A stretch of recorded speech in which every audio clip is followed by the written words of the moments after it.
ನಮಸ್ಕಾರ ಸ್ನೇಹಿತರೆ, ಭಕ್ತಿ ವೈಭವ ಯೂಟ್ಯೂಬ್ ಚಾನಲ್ಗೆ ತಮಗೆಲ್ಲರಿಗೂ ಸುಸ್ವಾಗತ. ಸ್ನೇಹಿತರೆ, ಕಲ್ಲು ಸಕ್ಕರೆ ಎಂದರೆ ಕೆಲವೊಂದಷ್ಟು ದೇವರುಗಳಿಗೆ ಪ್ರೀತಿ. ಅದರಲ್ಲೂ ಲಕ್ಷ್ಮೀ ದೇವಿಗೆ ಹಾಗೂ ಕೃಷ್ಣನಿಗೆ ಕಲ್ಲು ಸಕ್ಕರೆಯನ್ನು ಅರ್ಪಿಸಿದರೆ ಆರ್ಥಿಕ ಸಮಸ್ಯೆ ಮಾಯವಾಗುತ್ತೆ. ಹಾಗೆ ಕಲ್ಲು ಸಕ್ಕರೆಯಿಂದ ಯಾವ ದೇವರಿಗೆ ಪ್ರಯೋಜನ, ಈ ಒಂದು ದೇವರಿಗೆ ನೀವೇನಾದರೂ ಕಲ್ಲು ಸಕ್ಕರೆಯನ್ನು ಅರ್ಪಿಸಿದ್ದೇ ಆಗಿದ್ದಲ್ಲಿ ನಿಮಗೆ ಇಷ್ಟೆಲ್ಲ ಪ್ರಯೋಜನ ಆಗುತ್ತೆ ಅಂತಲೇ ಹೇಳ್ಬೋದು. ಹಾಗಿದ್ರೆ ವಿಡಿಯೋ ಶುರು ಮಾಡೋಣ. ಕಲ್ಲು ಸಕ್ಕರೆಯನ್ನು ಅರ್ಪಿಸಿದರೆ ಹಣದ ಸಮಸ್ಯೆ ಮಾಯವಾಗುತ್ತಾ? ಹಾಗೆ ಹಣದ ಸಮಸ್ಯೆಗೆ ನಿವಾರಣೆಗೆ ಈ ಒಂದು ಕಲ್ಲು ಸಕ್ಕರೆಯೇ ಕಾರಣವಾಗುತ್ತೆ ಅಂತ ಹೇಳ್ಬೋದು. ವಿಡಿಯೋ ಶುರು ಮಾಡೋಣ. ಶುರು ಮಾಡೋದಕ್ಕಿಂತ ಮುಂಚೆ ದಯವಿಟ್ಟು ಚಾನಲನ್ನು ಸಬ್ಸ್ಕ್ರೈಬ್ ಮಾಡ್ಕೊಳ್ಳಿ. ವಿಡಿಯೋ ಇಷ್ಟ ಆಯಿತು ಅಂದರೆ ವಿಡಿಯೋಗೆ ಲೈಕ್ ಮಾಡಿ, ಶೇರ್ ಮಾಡಿ, ಕಮೆಂಟ್ ಮಾಡಿ. ಕಮೆಂಟ್ ಬಾಕ್ಸ್ನಲ್ಲಿ ಓಂ ಶ್ರೀ ಮಹಾಲಕ್ಷ್ಮಿಯೇ ನಮಃ ಎಂದು ಕಮೆಂಟ್ ಮಾಡಿ. ಸ್ನೇಹಿತರೆ, ಕಲ್ಲು ಸಕ್ಕರೆ ಎಂದರೆ ಭಗವಾನ್ ಕೃಷ್ಣನಿಗೆ ಬಲು ಪ್ರೀತಿ. ಹೌದು ಸ್ನೇಹಿತರೆ, ವಿಷ್ಣುವಿಗೆ ಹಾಗೆ ಕೃಷ್ಣನಿಗೆ ಹಾಗೆ ಲಕ್ಷ್ಮೀ ದೇವಿಗೆ ತುಂಬಾ ಇಷ್ಟವಾದಂಥದ್ದು ಕಲ್ಲು ಸಕ್ಕರೆ.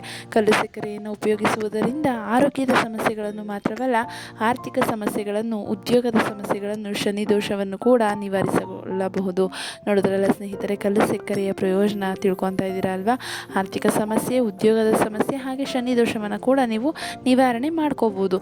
ಹಾಗಿದ್ರೆ ಭಗವಾನ್ ಶ್ರೀಕೃಷ್ಣನಿಗೆ ಕಲ್ಲು ಸಕ್ಕರೆ ಎಂದರೆ ಅತ್ಯಂತವಾದ ಪ್ರಿಯವಾದ ವಸ್ತುವಾಗಿದೆ ಅಂತಲೇ ಹೇಳ್ಬೋದು. ದ್ವಾಪರ ಯುಗದಲ್ಲಿ ಶ್ರೀಕೃಷ್ಣನು ಕಲ್ಲು ಸಕ್ಕರೆಯನ್ನು ಕದ್ದು ತನ್ನ ಸಖಿಯರೊಂದಿಗೆ ತಿನ್ನುತ್ತಿದ್ದನು. ಆದ್ದರಿಂದ ಕೃಷ್ಣನನ್ನು ಕಲ್ಲು ಸಕ್ಕರೆಗಳನ್ನಿಂದ ಕೂಡ ಕರೆಯಲಾಗುತ್ತಿತ್ತು.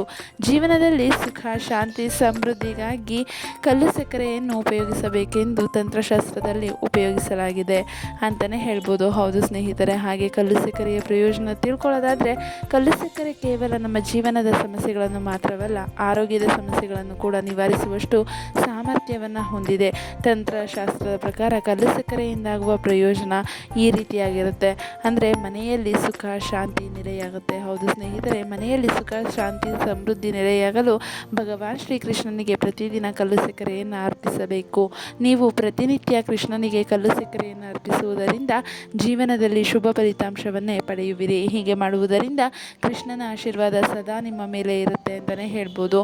ಜೊತೆಗೆ ಮನೆಯಲ್ಲಿ ಸಂತೋಷ ಮತ್ತು ಶಾಂತಿ ನೆಲೆಯಾಗುತ್ತದೆ ಅಂತಲೇ ಹೇಳ್ಬೋದು. ನಂತರ ಉದ್ಯೋಗದಲ್ಲಿ ಏನಾದರೂ ಸಮಸ್ಯೆಗಳಿದ್ದರೆ ಈ ಒಂದು ಕಲ್ಲು ಸಕ್ಕರೆಯಿಂದ ನಿಮಗೆ ಉದ್ಯೋಗದ ಸಮಸ್ಯೆಗಳು ಕೂಡ ದೂರ ಆಗುತ್ತೆ ಅಂತಲೇ ಹೇಳ್ಬೋದು. ನೀವು ನಿಮ್ಮ ನೆಚ್ಚಿನ, ಅದು ಖಾಸಗಿಯಾಗಲಿ ಅಥವಾ ಸರ್ಕಾರಿ ಉದ್ಯೋಗವನ್ನು ಪಡೆಯುವಲ್ಲಿ ಸಮಸ್ಯೆಗಳನ್ನು ಎದುರಿಸುತ್ತಿದ್ದರೆ ಬುಧವಾರದಂದು ಕಲ್ಲು ಸಕ್ಕರೆಯನ್ನು ದಾನ ಮಾಡಬೇಕು. ಕರ್ಪೂರವನ್ನು ಉರಿಸಿ ಅದರ ಮೇಲೆ ಸ್ವಲ್ಪ ಸಕ್ಕರೆಯನ್ನು ಹಾಕುವುದರಿಂದ ಉದ್ಯೋಗದಲ್ಲಿ ಎದುರಾಗಬಹುದಾದಂತಹ ಸಮಸ್ಯೆಗಳು ನಿರ್ಮೂಲನೆಯಾಗುತ್ತೆ ಅಂತಲೇ ಹೇಳ್ಬೋದು. ಮತ್ತು ಇದರಿಂದ ಉದ್ಯೋಗ ಕ್ಷೇತ್ರದಲ್ಲಿ ಪ್ರಗತಿಯನ್ನು ಸಾಧಿಸುವಿರಿ ಅಂತಲೇ ಹೇಳ್ಬೋದು. ಹಾಗೆ ನೀವು ಲಕ್ಷ್ಮೀ ದೇವಿಯಿಂದ ಆಶೀರ್ವಾದವನ್ನು ಕೂಡ ಪಡೆಯಲು ನೀವು ಕಲ್ಲು ಸಕ್ಕರೆಯನ್ನು ಉಪಯೋಗಿಸ್ಬೋದು. ತಾಯಿ ಲಕ್ಷ್ಮಿಯ ಆಶೀರ್ವಾದವನ್ನು ಪಡೆಯಲು ನೀವು ಶುಕ್ರವಾರದಂದು ಪಾಯಸಕ್ಕೆ ಕಲ್ಲು ಸಕ್ಕರೆಯನ್ನು ಬೆರೆಸಿ ಲಕ್ಷ್ಮೀ ದೇವಿಗೆ ಅರ್ಪಿಸಬೇಕು. ನಂತರ ಈ ಪ್ರಸಾದವನ್ನು ಮನೆಯ ಹಿರಿಯರಿಗೆ ನೀಡಿ ಅವರಿಂದ ಆಶೀರ್ವಾದವನ್ನು ಪಡೆದುಕೊಳ್ಳಬೇಕು. ಮನೆಯ ಹಿರಿಯರಿಗೆ ಪ್ರಸಾದವಾಗಿ ನೀಡಿದ ಮೇಲೆ ಮನೆಯ ಎಲ್ಲ ಸದಸ್ಯರಿಗೂ ಪ್ರಸಾದದ ರೂಪದಲ್ಲಿ ವಿತರಿಸಬೇಕು.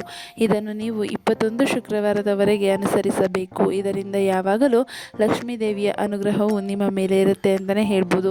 ತಾಯಿಯ ಕೃಪೆಯಿಂದ ಎಂದಿಗೂ ಆರ್ಥಿಕ ಸಂಕಷ್ಟ ಬರಲಾರದು. ಹುಣ್ಣಿಮೆಯ ದಿನ ಕೂಡ ನೀವು ಈ ಕ್ರಮವನ್ನು ಅನುಸರಿಸಬಹುದು ಅಂತಲೇ ಹೇಳ್ತಾ ಇದ್ದಾರೆ. ನೋಡಿದ್ರಲ್ಲ, ಲಕ್ಷ್ಮೀ ದೇವಿಗೆ ಪಾಯಸದಲ್ಲಿ ಕಲ್ಲು ಸಕ್ಕರೆಯನ್ನು ಹಾಕಿ ಕೊಟ್ಟರೆ, ನೀವು ಹಾಕಿ ನೈವೇದ್ಯ ಮಾಡಿದ್ದೇ ಆಗಿದ್ದಲ್ಲಿ ನಿಮಗೆ ಆರ್ಥಿಕ ಸಮಸ್ಯೆ ಎಂದು ಕೂಡ ಕಾಡಲ್ಲ ಅಂತಲೇ ಹೇಳ್ತಿದ್ದಾರೆ. ನಂತರ ಶನಿದೋಷ ಕೂಡ ಪರಿಹಾರ ಆಗುತ್ತೆ ಅಂತಲೇ ಹೇಳ್ಬೋದು. ಒಂದು ವೇಳೆ ನೀವು ಶನಿದೋಷ ಸಮಸ್ಯೆಯಿಂದ ಬಳಲುತ್ತಿದ್ದರೆ ತಪ್ಪದೇ ಶನಿವಾರದಂದು ಇರುವೆಗಳಿಗೆ ಕಲ್ಲು ಸಕ್ಕರೆಯನ್ನು ನೀಡಬೇಕು. ನಿಮ್ಮ ಮನೆಯಲ್ಲಿ ಕಲ್ಲು ಸಕ್ಕರೆ ಇಲ್ಲದಿದ್ದರೆ ದೊಡ್ಡ ಗಾತ್ರದ ಸಕ್ಕರೆಯನ್ನೇ ಕೂಡ ನೀವು ಬಳಸಬಹುದು. ಧರ್ಮಗ್ರಂಥಗಳ ಪ್ರಕಾರ ಇರುವೆಗಳನ್ನು ಭಗವಾನ್ ವಿಷ್ಣುವಿನ ರೂಪವೆಂದು ಪರಿಗಣಿಸಲಾಗುತ್ತದೆ. ಆದ್ದರಿಂದ ಭಗವಾನ್ ವಿಷ್ಣುವಿನ ಆಶೀರ್ವಾದವನ್ನು ಕೂಡ ಪಡೆದುಕೊಳ್ಳಬಹುದು ಅಂತಲೇ ಹೇಳ್ತಿದ್ದಾರೆ.